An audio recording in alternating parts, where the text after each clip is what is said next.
গল্পকার কর্ণশীলের জন্ম 1980 সালে। পেশায় একদা গৃহশিক্ষক। পিতা শ্রী বিবেকানন্দ শীল, মাতা কমলা শীল। বর্ধমান জেলার পূর্বস্থলী গ্রামের বাসিন্দা। ইংরেজি সাহিত্যে স্নাতক। বর্তমান পেশা শরীরচর্চা সংক্রান্ত। বাংলা সাহিত্যে তার প্রথম রচনা ঠিক 12টা। এছাড়াও তিনি বহু গ্রন্থ লিখেছেন। তার লেখা রক্তগান্ধার, নিষিদ্ধ গান্ডীব, ছায়াসপ্তক, নশ্বরনামা, চন্দ্রকুহক, পরাজাগতিক, ত্রাস একাদশ, ঈশ্বর দহন ও পরিব্রাজক।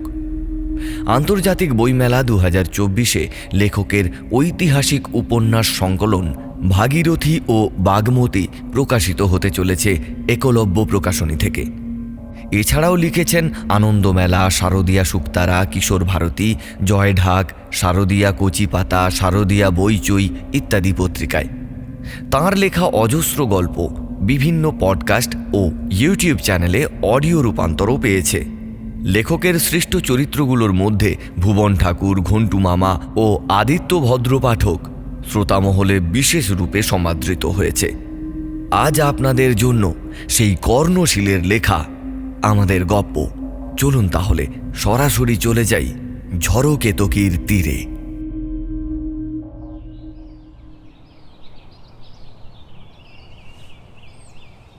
শ্যামন্তকের লাল ঠোঁট দুটো তীর তীর করে কাঁপছিল প্রচণ্ড রাগ আর অভিমানে।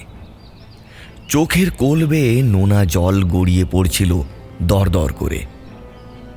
এমনিতে সে ছিঁচকাঁদুনে মোটেও নয়, কিন্তু বাবা বকাবকি করলে তার অভিমানের সীমা পরিসীমা থাকে না। বিক্রম নিজেও আজ প্রচণ্ড রেগে গিয়েছিল। অন্যদিন ছেলেকে বকাবকি করে নিজেও খুব অনুতপ্ত হয়ে পড়ে, তবে আজ কাঠিন্যটা তাকে ছেড়ে যাচ্ছিল না। শ্যামন্তক অনেকক্ষণ বাপের মুখের দিকে তাকিয়ে থেকে নিজের ঘরে ঢুকে গেল। গিরিজা পাশেই দাঁড়িয়েছিল। সম্পূর্ণ ঘটনাটা চুপ করে দেখছিল সে। বাপ ছেলের মধ্যে সে কোনোদিনও কথা বলেনি, বা বলতেও হয়নি তাকে। ওদের দুজনের মান অভিমান, রাগ, আদর সবই ধারাবাহিকভাবে ঘটে গিয়েছে এবং সব আবার মিটেও গিয়েছে। আজ সে প্রচণ্ড আশ্চর্য হলো বিক্রমের অসীম অপ্রতিরোধ্য রাগটা দেখে। গিরিজা ধীরে ধীরে এগিয়ে গিয়ে বিক্রমের কাঁধে হাত রাখল, আর তারপরেই হতবাক হয়ে গেল প্রচণ্ড বিস্ময়ে। লোকটার চোখে জল, ঘাড় আর হাতের রোঁয়াগুলো খাড়া হয়ে গিয়েছে কি যেন এক প্রবল উত্তেজনায়। গিরিজার চোখের অব্যক্ত প্রশ্নটা শব্দের আকারে বেরিয়ে আসার আগেই বিক্রম চাপা গর্জনের সুরে বলে উঠল, না, কিচ্ছুতেই ওই ঝড়কেতুকিতে আমি সোনুকে যেতে দেব না। তাতেও রাগ করুক, কাঁদুক, না খেয়ে থাকুক, আমার কিচ্ছু যায় আসে না। গিরিজা তার বুকে হাত বুলিয়ে দিতে দিতে বলল, আচ্ছা ঠিক আছে, আমি তো তোমাকে সোনুর হয়ে জোর করছি না। নিশ্চয়ই কোনো কারণ আছে, নইলে তুমি তো কোনো দিন সোনুর কোনো কাজে বাধা দাও না। উপরন্তু আমাদের আপত্তি থাকলেও তুমি ওকে অনুমতি দিয়ে দাও। বেশ ঠিক আছে, শান্ত হয়ে বসো, রাগ করো না। তুমি নিজে না হয় একদিন সোনুকে ওই লেকটা দেখিয়ে নিয়ে এসো। না না না। গিরিজার কথাটা শেষ হওয়ার আগেই বিক্রম চিৎকার করে উঠল, ওকে তো যেতে দেবই না, আমিও যাব না, কেউ যাবে না ওখানে। জ্যোৎস্না রাতে ওখানে। একটা চেয়ারের ওপরে বসে পড়ে হাঁপাতে লাগলো বিক্রম। গিরিজা একটা জলের বোতল তার দিকে এগিয়ে দিয়ে বলল, আরে আরে এরকম করছো কেন? তুমি তুমি শান্ত হও, শান্ত হও, বসো, একটু জল খাও। কি হয়েছে আমাকে বলো। আচ্ছা আচ্ছা বসো, আমি তোমার জন্য একটু চা নিয়ে আসি, তারপর বলো। বিক্রমের হাজার রোগের ওষুধ হলো 1 কাপ চিনি ছাড়া কড়া লিকার দুধ চা। আগেও বহুবার এই ওষুধে কাজ দিয়েছে। মিনিট 15 পর 1 কাপ চা নিয়ে গিরিজা যখন ঘরে ঢুকল, লম্বা লম্বা শিকওয়ালা জানালার সামনে দাঁড়িয়ে বাইরে বড়াই বিলের জলের দিকে তাকিয়ে দাঁড়িয়ে আছে বিক্রম। শীতের জলাশয়ে মধুবর্ণ রৌদ্র ঝিল দিয়ে যাচ্ছে, আর সেই আলোর প্রতিফলন ডানায় মেখে নিয়ে উড়ে যাচ্ছে অসংখ্য পরিযায়ী পাখি। তাদের হঠাৎ করে দেখলে সোনার পাখি বলেই ভুল হয়। গিরিজার চুড়ি আর নুপুরের শব্দ শুনেও বিক্রম চোখ ফেরালো না। আধো আধো কম্পমান গলায় সে বলে উঠল, তবে এক দেখায় সে জায়গাকে মনে হবে এক টুকরো স্বর্গ। ঢালু মালভূমি শালবনের গা বেয়ে নেমে এসেছে হ্রদের গায়ে। স্বচ্ছ নীল জল, বক, বালি হাঁস আর চন্দ্রবাক পাখি উড়ে বেড়াচ্ছে জল ছুঁয়ে। জুলো ঘাসের আড়ালে বসছে কখনো, শান্ত, শব্দহীন, এক টুকরো শান্তির নীড়। চায়ের কাপ প্লেটটা টেবিলের ওপর রাখতে রাখতে থমকে গেল গিরিজা। তারপর বলল, তুমি তা জানলে কেমন করে? জানালার কাছ থেকে ফিরে এসে একটা চেয়ারে বসতে বসতে বিক্রম বলল, আমি গিয়েছিলাম সেখানে। না, আমি না, আমরা গিয়েছিলাম। চায়ের কাপটা বিক্রমের হাতে তুলে দিয়ে গিরিজা পাশেই বিছানার এক পাশে বসে পড়ল নিঃশব্দে। গরম চা বেশ কয়েকবার পেটে যাওয়ার পর বিক্রম বলতে শুরু করলো, কলেজের সেকেন্ড ইয়ার তখন। ইন্টার ইউনিভার্সিটি স্পোর্টস ইভেন্টে রানিংয়ের সবকটা ইভেন্টে সোনা জিতে আমি একেবারে চতুর্দিকে ধুন্ধুমার করে ফেলেছি। কলেজে তো বটেই, গ্রামেও সবাই আমার প্রশংসায় পঞ্চমুখ। এরই মধ্যে কলেজ থেকে বাবার কাছে ফোন এলো যে কলেজের এই সুনাম উদযাপন করতে 20 জন বাচ্চা বাচ্চা ছেলে মেয়েকে বেড়াতে নিয়ে যাওয়া হবে বিহার বাংলা সীমান্তের এক অরণ্যে। বিহার রাজ্যের এই অংশটা তখনও ঝাড়খণ্ড হয়ে যায়নি। বাড়িতে অনুমতি পাওয়া নিয়ে বিশেষ টালবাহানা হয়নি। আদতে আমার এই মেডেল প্রাপ্তির ব্যাপারটায় বাবা মাও যার পর নাই গর্বিত হয়েছিল। তখন বর্ষার শেষ, ভাদ্রেরও গরম ঝেঁকে বসেনি, আর শ্রাবণের ভেজা ভেজা হাওয়াও বিদায় নেয়নি এই অঞ্চল থেকে। রোদ, মেঘ, হঠাৎ বৃষ্টি, দমকা জলো হাওয়া, সব মিলিয়ে বেশ আরামদায়ক আবহাওয়া। এমনই এক দুপুরে আমরা নেমে পড়লাম চাকুলিয়া নামের একখানি রেল স্টেশনে। স্টেশনের অবস্থান বাংলায়। সেখানে নেমে 3 চাকা রুটের মতো নড়বড়ে গাড়িতে চেপে বিহারের মালভূমি আর বনাঞ্চল পার হয়ে পুনরায় যেখানে পথ বাংলার মালভূমিতে প্রবেশ করে তার একেবারে কাছে এই প্রাকৃতিক হ্রদ। জনবসতি একেবারে নেই বললেই চলে। স্থানীয় কিছু আদিবাসীর মেটে ঘর, চিলতে দোকান, 2-3টি বাঁশের চালা দেওয়া অস্থায়ী দোকানপাট পার করে ঢালু বুনো রাস্তা নেমে গেছে পশ্চিমের ঢালে। এই ঢাল যেখানে শেষ হয় তার ডান দিকে শালবনের ভিতরে একখানি বড় কালো পাথরের বাড়ির ছাদ দেখতে পাওয়া যায়। আর সোজা চড়াই পথে উঠলেই চোখের সামনে ঝম করে জেগে ওঠে গামলার মতো একটা প্রায় সমতল ভূভাগ। সেই ভূভাগের কিনারা বরাবর দক্ষিণ আর পূর্ব দিক ঘিরে ঘন বা পাতলা শালবন, পশ্চিম আর উত্তরের দিগন্ত খোলা। দূরে ধুমল পর্বতশ্রেণী দেখা যায়। গেম টিচার রজতদা আমাদের 3টি গাড়ির টাকা মিটিয়ে দিতে ড্রাইভারদের একজন বলে উঠল, ফির কব বাপস লেনে আনা হে সব? রজতদা খুব গম্ভীর গলায় বলল, এই শোনো, কাল সকালে একেবারে 9টার মধ্যে চলে আসবে কিন্তু, নইলে 12টার ট্রেন পাবো না চাকুলিয়া থেকে। मतलब रात को कहाँ रहेंगे फिर? মণ্ডলজি, রাতে চাঁদটা উঠবে, ছেলে মেয়ে গান গাইবে, মুরগি ফাড়বে, বুঝলে কি না? তাই তো পূর্ণিমে দেখেই আসা হয়েছে, বুঝলে? লোকটা শটান রজতদার জামার হাতা খামচে ধরল, তারপর কপালের শিরা ফুলিয়ে বলে উঠল, पगला गए हो का? केटकी में पूनम की रात बिताओगे? अबे मरोगे भौंसी भौंसी बुद्धि। স্থানীয় অনুচ্চারিত গলাটা হজম করে রজতদা শক্ত গলায় বলে উঠল, ছেলে মেয়ে সঙ্গে না থাকলে তোমার জিপটাই ছিঁড়ে নিতাম মণ্ডলজি। ভূত, জিন, দেওপরি আছে তো এই হ্রদে? থাক, আমরা বুঝে নেব। কাল সকালে আসবে কিনা বলো, নইলা আমরা সফেদ পাহাড়ি থেকে অন্য ব্যবস্থা করে নেব। মণ্ডল কিছুক্ষণ হতবাক হয়ে রজতদার দিকে তাকিয়ে রইল। কিছুক্ষণ দেখল আমাদের দিকে, তারপর একটা বড় দীর্ঘশ্বাস ফেলে বলল, ठीक है, सुबह ही आएंगे साहब। बॉस, जिंदा रहना। গাড়িগুলো ফিরে যেতে জায়গাটার আশ্চর্য জনমানবহীনতা আর নৈশব্দ প্রথম খুব বেশি করে আমাদের ইন্দ্রিয়গ্রাহ্য হয়ে উঠল। মাঝে মাঝে শুধু কয়েকটা পাখির ডানা ঝাপটানোর শব্দ আর বয়ে যাওয়া জলো বাতাসের শব্দ। ঈশান করে মেঘ জমতে দেখলাম। তাঁবু পলিথিন আমাদের সঙ্গেই ছিল। খুব তাড়াতাড়ি তাঁবুগুলো বানিয়ে ফেললাম আমরা। পেঁয়াজ লঙ্কা কেটে তেল চানাচুর দিয়ে মুড়ি মেখে ফেলা হলো। রজতদার তদারকে আমরা কয়েকজন শাবল হাতে উনুনের জন্য গর্ত করে ফেললাম। প্রলয় ঘোষ ছিল কলেজে সর্বক্ষেত্রে আমার প্রথম প্রতিযোগী। দৌড়, ক্রিকেট, ফুটবল সব কিছুতেই আর কোনো কিছুতেই তার আমার মত মিলত না। এই জন্য আমরা একে অপরের সঙ্গে কথাও খুব কম বলতাম। দুমুঠো মুড়ি মুখে দিয়েছি, হাতে একটা শাল গাছের শুকনো ডাল নিয়ে সে আমার ঠিক সামনে এসে দাঁড়ালো। বুঝলাম কিছু একটা বদ মতলব তার আছে। তার দিকে না তাকিয়ে স্বেচ্ছাকৃত অন্যমনস্কতায় ঠোঙা থেকে আরেক মুঠো মুড়ি তুলতে যাব, প্রলয়ের কাটা কাটা কথাগুলো কানে এলো। ইউনিভার্সিটি স্পোর্টস চ্যাম্পিয়ন, বাড়ি থেকে 170 কিলোমিটার এসেছে মুড়ি চিবোতে। ছ্যা ছ্যা ছ্যা ছ্যা। মাথাটা চড়াত করে আগুন হয়ে গেল। বললাম, তুই শালা কি পাথর ভাঙতে এসেছিস খাদানে? একটা কড়া গা জ্বালানো উত্তর আশা করেছিলাম, কিন্তু হলো ঠিক উল্টোটা। সে হাতের ডালটা কোমরে গুঁজে ফাঁস করে তার ডান হাতটা আমার দিকে বাড়িয়ে দিয়ে বলল, দেখ, আর খোরাখুরি ভাল লাগছে না ভাই, ফ্রেন্ডস। আমি প্রলয়ের মুখের দিকে তাকিয়ে কোনো ভান বা কপটতা খুঁজে পেলাম না।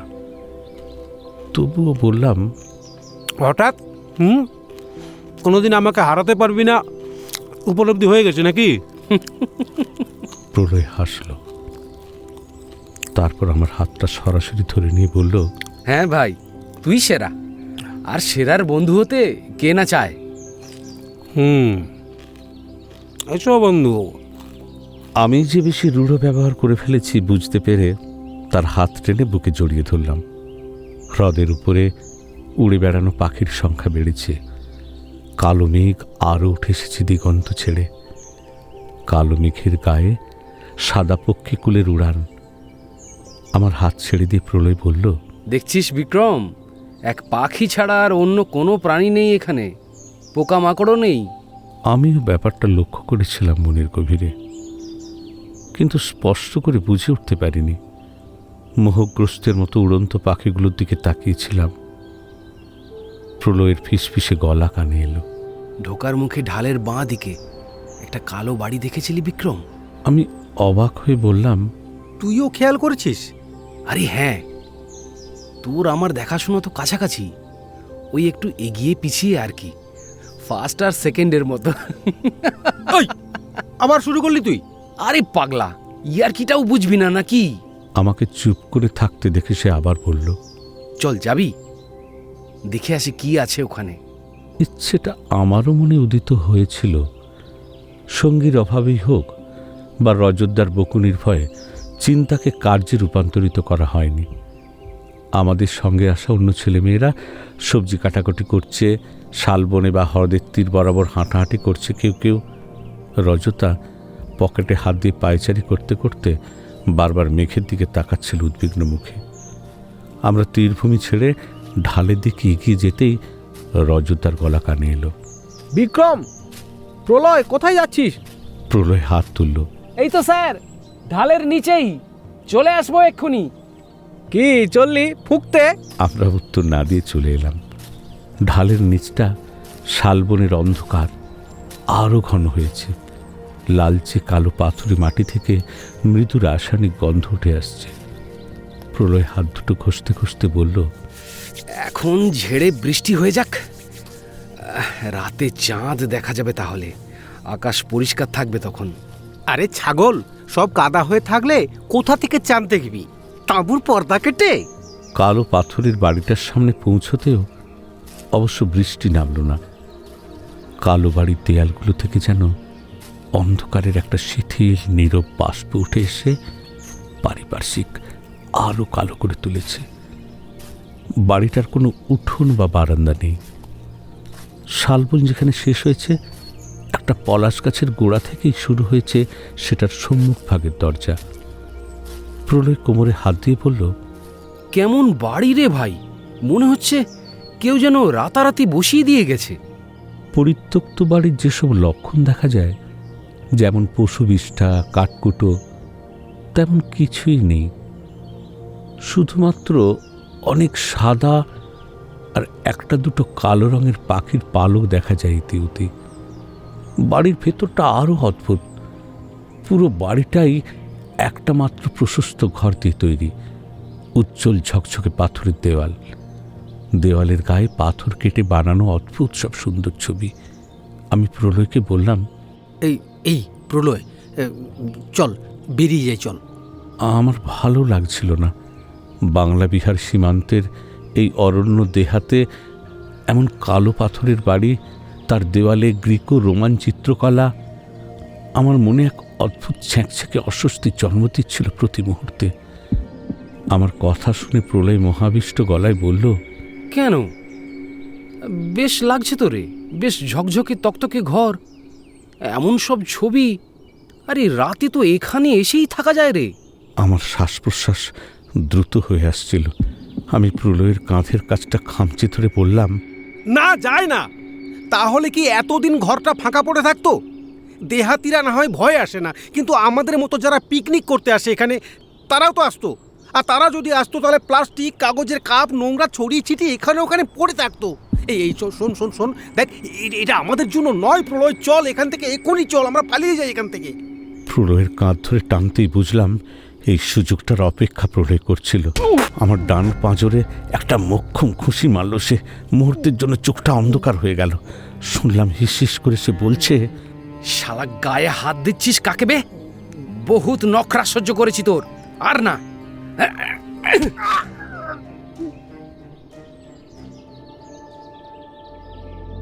আপনারা শুনছেন জ্যাম হাব স্টুডিও নিবেদিত শনিবারের গপ্প। এই সেগমেন্টে কর্ণশীলের লেখা ঝড়কেতকীর তীরে। গল্পের নির্দেশনা ও সূত্রধার আমি ইন্দ্র। নাট্যরূপ ও চরিত্রবিন্যাসে Arfan Ali Khan. Audio mix master ও পোস্টার ডিজাইন কৃষ্ণেন্দু পাত্র। অডিও এডিট ও আবহ সঙ্গীত অশ্রুকুমার ভট্টাচার্য। বিভিন্ন চরিত্রে সৌরেন চট্টোপাধ্যায়, আরফান আলী খান, অপর্ণা সরকার, অক্ষয় কুমার সেন, কৃষ্ণেন্দু পাত্র, মেঘদীপ হাজরা ও আমি ইন্দ্র। তাহলে চলুন ফিরে যাই আবার ঝড়কেতকীর তীরে। আমি সোজা হয়ে দাঁড়ানোর চেষ্টা করতে দেখলাম শাল গাছের সেই শুকনো ডালটা প্রলয় কোমর থেকে বার করেছে। আর যতটা সম্ভব পিছিয়ে এলাম কুকড়ে গিয়ে, কিন্তু শেষ রক্ষা হলো না। ডালটা দুহাতে নিজের মাথার উপর তুলে সজোরে বসিয়ে দিল আমার মাথায়। সর্বপ্রথম আমি যা অনুভব করলাম তা হলো আমার দোকানের তীব্র শীষের মতো শব্দ। চোখের সামনেটা অন্ধকার হয়ে যাওয়ার ঠিক আগের মুহূর্তে দেখলাম প্রলয়ের হাসি ভরা মুখটা ঠোঁট নেড়ে নেড়ে অনেক কিছু বলে চলেছে। হ্যাঁ, তার ঠোঁট নড়ছে, শুধু শব্দ নেই। তার মানে আমি কিছু শুনতে পাচ্ছি না। আমি বধির হয়ে গিয়েছি। এরপর আস্তে আস্তে আমার দৃষ্টিশক্তি, চলাফেরার শক্তি সব চলে যাবে। ধীরে ধীরে আমার হৃদস্পন্দন। সেই চরম মুহূর্তে আমি উপলব্ধি করলাম এই কারণেই প্রলয় আমার সঙ্গে ছদ্ম বন্ধুত্বের ভান করেছিল। ঠোঁট নাড়া বন্ধ করে একটা অর্থপূর্ণ হাসি হেসে প্রলয় এগিয়ে গেল দরজার দিকে। আচ্ছা, প্রলয় ফিরে গেলে রজতদা বা অন্য কেউ জানতে চাইবে না আমি কোথায়? জিজ্ঞাসা করলে প্রলয় হয়তো বলবে তাকে আমি জঙ্গলে ফেলে আরো গভীরে চলে গিয়েছি এবং তার আজ আর বারণও আমি শুনিনি।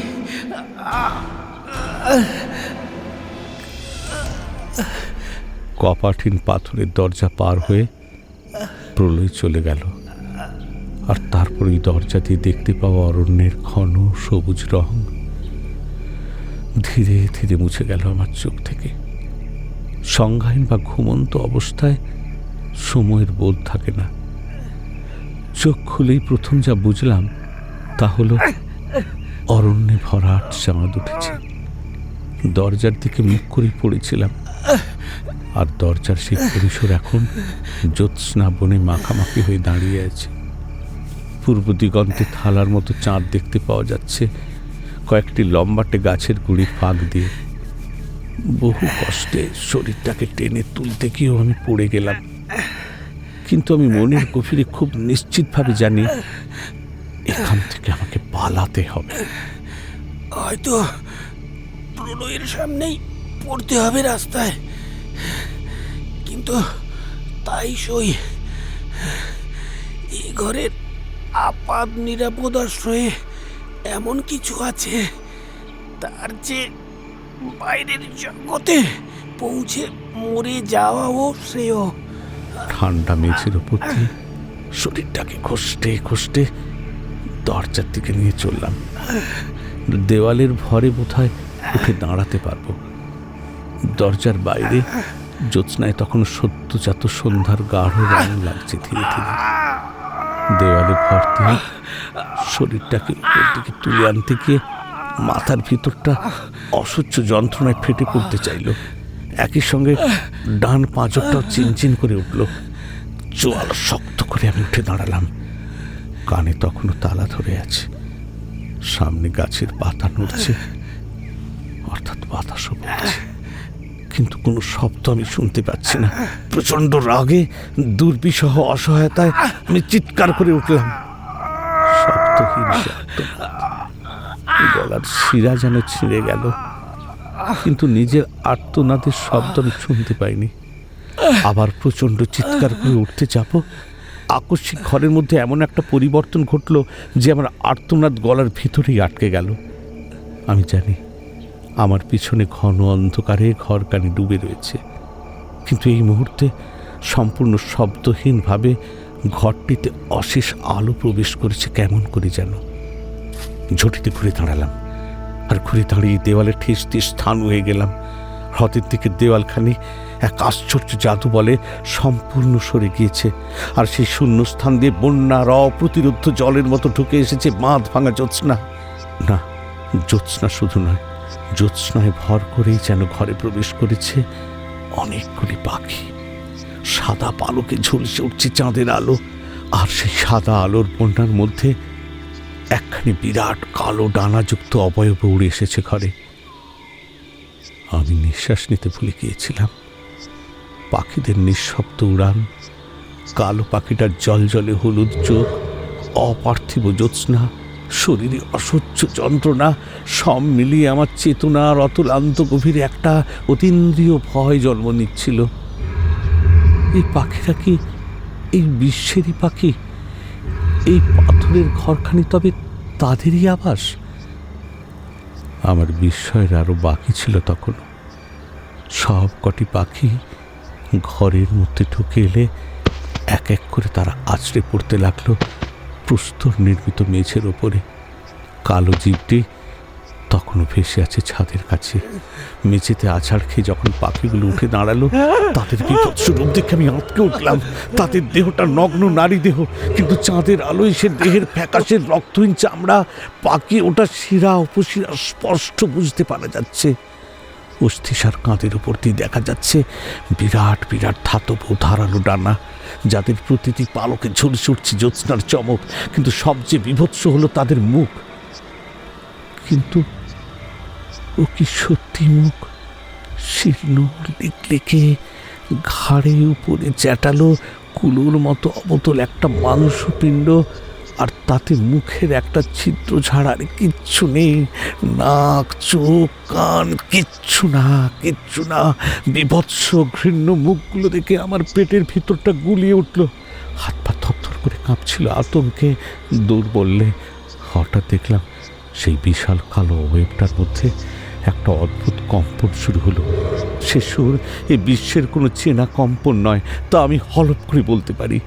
কম্পনের সঙ্গে সঙ্গে কালো ছায়াটা অনেক অংশে বিভক্ত হয়ে যাচ্ছিল, আর তার একটা একটা করে অংশ নেমে আসছিল প্রতিটি বিভৎস প্রেতিনীর হাতে। আমি বিস্ময়ে আতঙ্কে বিহ্বল হয়ে দেখলাম যে প্রতিটি কৃষ্ণবর্ণ খণ্ড আদতে এক একটি লায়ার, প্রাচীন গ্রিক বা রোমান পুরাণে সাহিত্যে বর্ণিত বীণা লায়ার। কালো রং হওয়া সত্ত্বেও লায়ারগুলির গা তাদের 3টি করে কালো তারা ঝকঝক করে উঠছে। আমি ততক্ষণে বুঝতে পেরেছি এরা আমাকে দেখতে পাচ্ছে না। চক্ষুহীন প্রেতিনীর দল ওই বিনা হাতে কোনো ভয়ঙ্কর ঘটনা ঘটানোর প্রস্তুতি নিচ্ছে। এই ভয়ঙ্করের কথাই তবে অটোরিকশার ড্রাইভার ওই মণ্ডলজি বলেছিল আমাদের। তাহলে এদের লক্ষ্য কি ওই হ্রদের তীরে জমায়েত হওয়া আমাদের দলটা? কথাটা মাথায় আসার সঙ্গে সঙ্গে আমি কর্তব্য স্থির করে নিলাম। এখনই ওদের সাবধান করতে হবে, আর দেরি নয়। দরজার কাছে পৌঁছতেই আমার হৃৎপিণ্ড আরেকটা প্রবল হোঁচট খেল। মাটি আর এই দরজার মধ্যে অনেকখানি শূন্যস্থান সৃষ্টি হয়েছে এক অলৌকিক উপায়ে। ঘরটা বাতাসে ভর করে বেশ খানিকটা উঠে এসেছে মাটি ছেড়ে। সমস্ত বাড়িটা শূন্যে ভাসছে, কিন্তু আমাকে যেতেই হবে, ওদের জানাতে হবে যে করেই হোক। ঘরটা আর উঠে গেছে আকাশে। এখন সেটা একটা শাল গাছের মাঝামাঝি উচ্চতায় ভাসছে। আমি আর দেরি করলাম না, ওই শূন্য থেকেই লাফিয়ে পড়লাম। মাটিতে পড়তেই আমার ডান পায়ের গোড়ালিটা শক্ত মাটির অভিঘাতে অসাড় হয়ে গেল। মুখ দিয়ে একটা আর্ত কান্নার শব্দ বোধহয় বেরিয়ে এসেছিল। চিত হয়ে শুয়ে হাঁপাতে হাঁপাতে দেখলাম সেই চক্ষুহীন একটা মূর্তি উড়ন্ত দরজার সামনে এসে বাতাসে ঘ্রাণ নেওয়ার মতো করে বসে আছে, আর তার বিনায় ছড়ছে একটা সবুজ আলো। সেই কালো অবয়বের চোখের মতো জ্বলন্ত সবুজ আলো। আমার যন্ত্রণার চিৎকারে আকৃষ্ট হয়ে সে সরে এসেছে দরজার কাছে। লায়ারের তারাগুলোর উপরে একটা ডানা বুলিয়ে দিল সে। কোনো শব্দ শুনতে পেলাম না আমি। তারপরে দেহের সর্বশক্তি একত্রিত করে আমি ছুটতে লাগলাম হ্রদের তীরভূমির উদ্দেশ্যে। অসহ্য যন্ত্রণায় টনটন করে উঠল গোড়ালি, মাথা ছেড়ে যেতে লাগলো। তবু আমি ছুটে চললাম, ওদের জানাতেই হবে। এই অলৌকিক উড়ন্ত যানের লক্ষ্য যদি আমাদের দলখানি হয়, সব শেষ হয়ে যাবে। কেউ বাঁচবে না, কেউ বাঁচবে না। ওই তো ওই তো ওই ডালটা, ওই তো ঢালটা। ঢাল বেয়ে উঠতে উঠতে মনে হলো আমার ডান পা ছিঁড়ে পড়ে যাবে, বুকটা ফেটে যাবে দম বন্ধ হয়ে। কিন্তু ওদের জানাতেই হবে। ঢাল বেয়ে উঠলাম। চাঁদের আলো উপভোগ করার জন্যই হয়তো তাঁবুগুলির সব আলো নিভিয়ে রাখা হয়েছে। 1-2টি অগ্নিকুণ্ড জ্বলছে শুধু। সেগুলি বোধহয় রাতের রান্নার আগুন। ছায়া ছায়া দেহগুলো হ্রদের তীর ঘেঁষে নড়ে চড়ে বেড়াচ্ছে। আমি গলা ফাটিয়ে চিৎকার করে উঠলাম, আসছে আসছে আসছে, ওরা ওরা আসছে।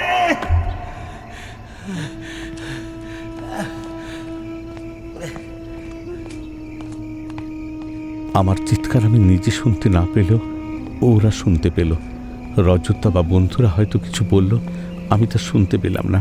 টের পেলাম আমার শরীরটাকে কয়েকজন মিলে ধরাধরি করে তাঁবুর দিকে নিয়ে যাচ্ছে। শরীরে মুহূর্তের আরাম পেতেই আমার সেই পাথরের বাড়ির ভয়াল দৃশ্যগুলো ভেসে উঠল। চিৎকার করে বলে উঠলাম রজতার উদ্দেশ্যে, স্যার স্যার, ওরা ওরা আসছে। ওরা ওরা কেউ কেউ মানুষ নয়। আমার সব কথাকে ব্যথাজনিত বিকার মনে করেই হয়তো সবাই এড়িয়ে গেল। একটা তাঁবুর ভেতরে মোটা ত্রিপলের উপরে আমাকে বসিয়ে দেওয়া হলো। রজতা আমার দিকে 2 হাত তুলে আশ্বাসের ভঙ্গিতে কিছু বলল, চোখে স্নেহের হাসি। আমি আবার বললাম, ওরা ওরা কিন্তু সত্যি আসছে স্যার। আমি আমি নিজের চোখে ওদের দেখেছি। ওই ওই পাথরের বাড়িটা। রজতার চোয়াল দুটো হঠাৎ কঠিন হয়ে গেল। তিনি তাঁবু থেকে বেরিয়ে কোথায় যেন একটা চলে গেলেন। খুব কষ্টে বাইরে বেরিয়ে এলাম আমি। দেখলাম সবাই মিলে কিছু বা কাউকে খুঁজে চলেছে পাগলের মতো। রজতদা উত্তেজিতভাবে হাত নেড়ে সবাইকে কিছু নির্দেশ দিচ্ছেন। বুঝলাম প্রলয় পালিয়েছে, তার জন্যই হয়তো রজতদা খোঁজাখুঁজির নির্দেশ দিচ্ছেন। আমি এক মনে তাদের দেখছি। হঠাৎ পায়ের নিচের মাটি কেঁপে উঠল, একবার দুবার, আর তারপর কেঁপেই উঠতে লাগলো বারংবার। পাথর খাদান আর বিভিন্ন প্রকার খনি অঞ্চলের অবস্থানের জন্য এদিকের ভূভাগ ভূমিকম্প প্রবণ, কিন্তু এই কম্পন ভূমিকম্পের নয়। এই কম্পনের একটা নির্দিষ্ট লয় আছে। কয়েক সেকেন্ডের ব্যবধানে জল, ভূমি, গাছ কেঁপে কেঁপে উঠছে, আর কম্পনের মাত্রা প্রতি অঙ্কে সমান অভিঘাত সৃষ্টি করে চলেছে। ইতিমধ্যে হ্রদের উত্তর দিগন্তে আকাশের দিকে চোখ যেতেই আমি স্থির হয়ে গেলাম। এই অনুভূতি ভয়ের না বিস্ময়ের তা বোঝার আগেই দেহের প্রতিটি অঙ্গ নিশ্চল হয়ে গেল। কয়েক মুহূর্ত আমার শ্বাসযন্ত্র বোধ করি কাজ করেনি।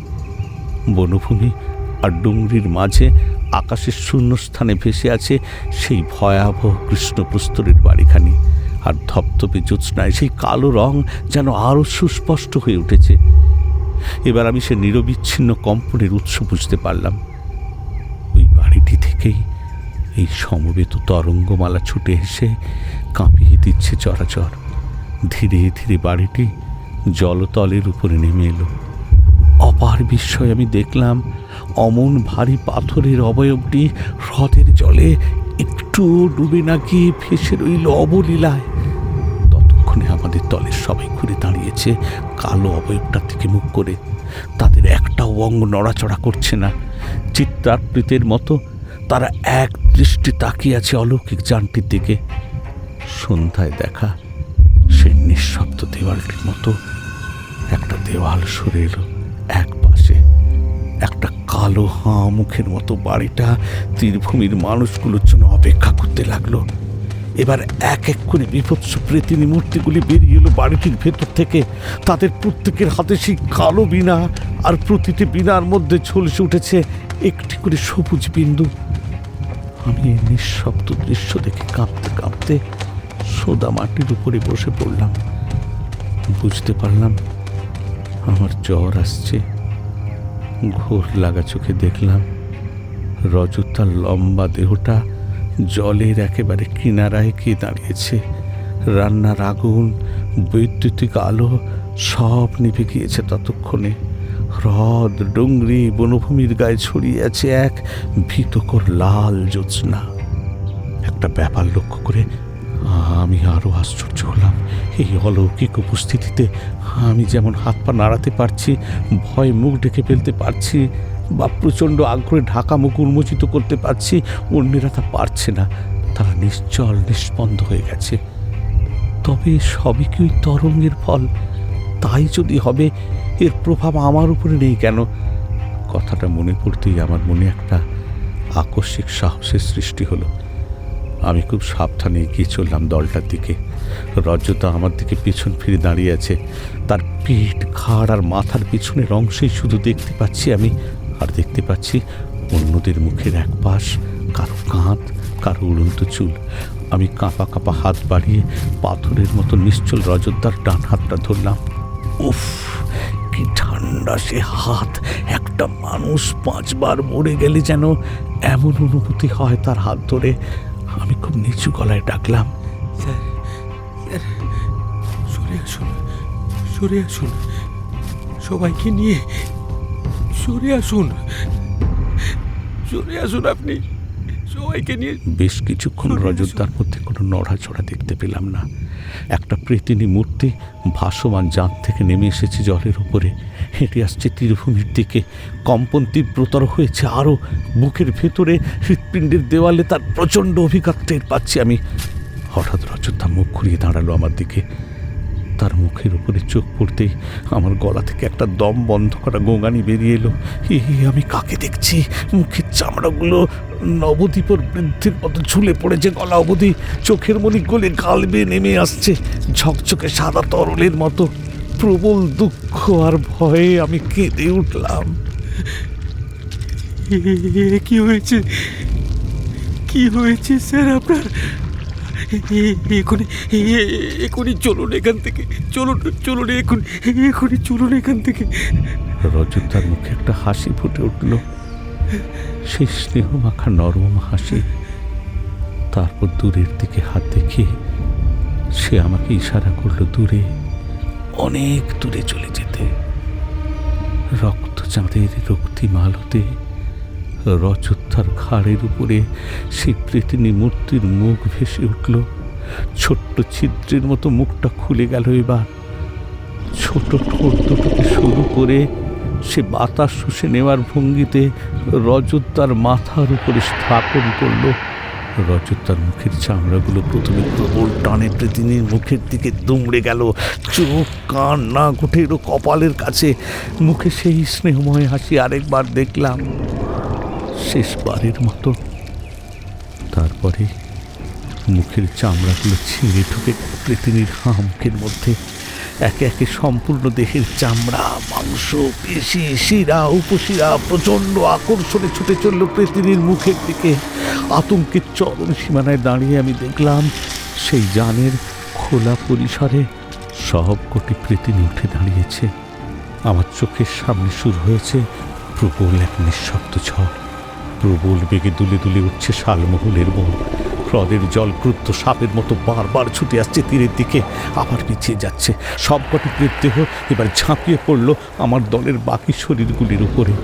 এই নৃশংস দৃশ্যে প্রায় অভ্যস্ত হয়ে পড়েছি ততক্ষণে।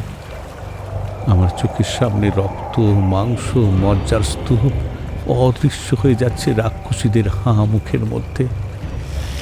কয়েকটি প্রেতিনী আমার চারিদিকে বার কয়েক ঘুরে বেড়ালো। চক্ষু নাসাহীন মুখ তুলে বারবার কিছু শুকল আকাশে। তাদের শীর্ণ মুখ থেকে বেরিয়ে আসা কাঁচা মাংস, রক্তের গন্ধে দম বন্ধ হয়ে আসার উপক্রম হলো আমার। প্রবল রাগে একটি মূর্তির বুকে সজোরে লাথি মারলাম আমি। সেটি ছিটকে পড়ল কিছু দূরে। পরক্ষণে ডানার ভরে কিছুটা উড়ে, কিছুটা বুক খসতে সে আমার উপরে ঝাঁপিয়ে পড়ল। তারপর থেকে আমার চোখে, কপালে, মুখে গড়িয়ে পড়ল লালা বিস্তৃত মাংসের মণ্ড। কিন্তু কি আশ্চর্য, আমার বিন্দুমাত্র ক্ষতি না করে সে ফিরে গেল ভিড়ের মধ্যে, রক্ত মাংসের মহাভোজে। যে কোনো আশ্চর্য কারণেই হোক, এরা আমার কোনো ক্ষতি করতে পারবে না তা আমি বুঝতে পেরেছিলাম। আর এই উপলব্ধির সঙ্গে সঙ্গে এক বিষাদ মিশ্রিত অবসাদ আমাকে ঘিরে ধরল। আমি মাটির উপরে কাত হয়ে শুয়ে পড়লাম। আমার গাল, পাঁজর ভিজে যেতে লাগলো অর্ধসিক্ত মাটিকে শুষে দিয়ে। আমার রাত বোঝা চোখের সামনে রক্তবর্ণ চাঁদের নিচে ঘটে যেতে লাগলো মৃত্যুযজ্ঞ, রক্তহোম। ঝড় কেতকী হ্রদ রক্তবর্ণ হয়ে উঠল। প্রবল ঝাঁকুনিতে যখন চোখ খুলে দেখলাম, চোখের সামনে মণ্ডলজির উদ্বিগ্ন মুখটা দেখতে পেলাম। তার ঠোঁট নড়ে চলেছে অবিরাম। আমি তখনও কিছু শুনতে পারছি না। অতি কষ্টে বললাম, কিচ্ছু শুনতে পাচ্ছি না, আমি কিচ্ছু শুনতে পাচ্ছি না, কিচ্ছু শুনতে পাচ্ছি না।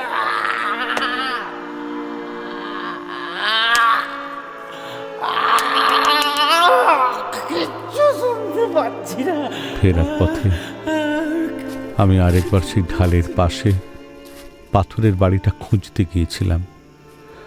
শালবনের মাঝে মেঘাচ্ছন্ন অন্ধকারে সে শূন্যস্থান হাঁ হাঁ করছে যেন।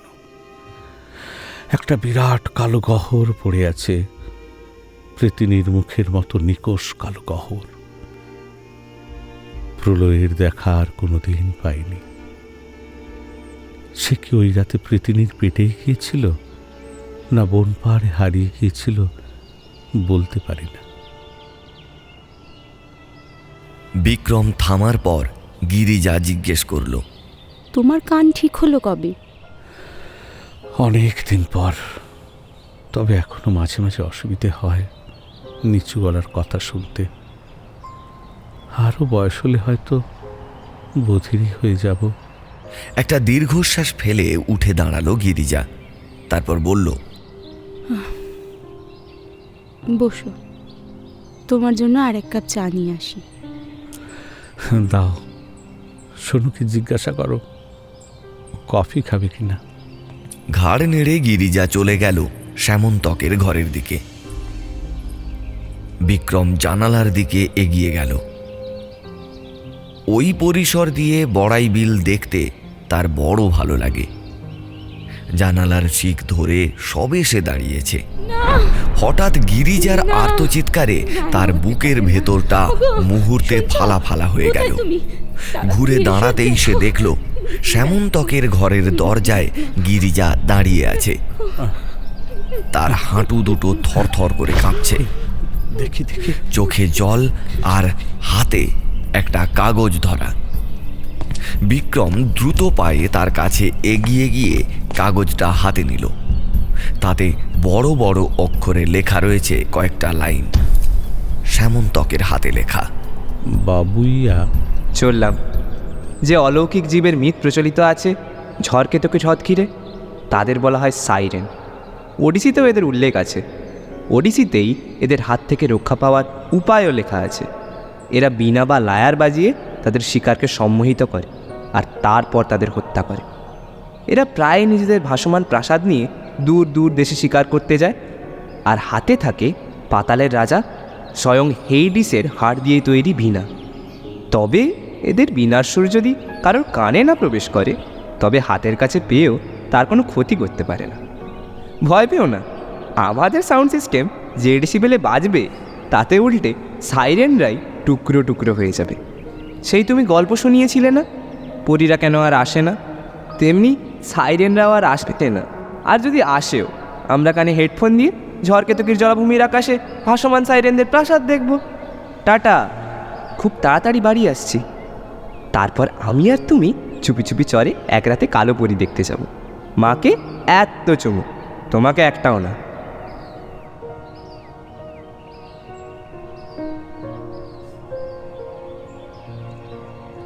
এতক্ষণ শুনলেন কর্ণশীলের লেখা ঝড়কেতুকির তীরে। গল্পকার কর্ণশীলের কাছে আমরা চিরকৃতজ্ঞ আমাদের পাশে থাকার জন্য।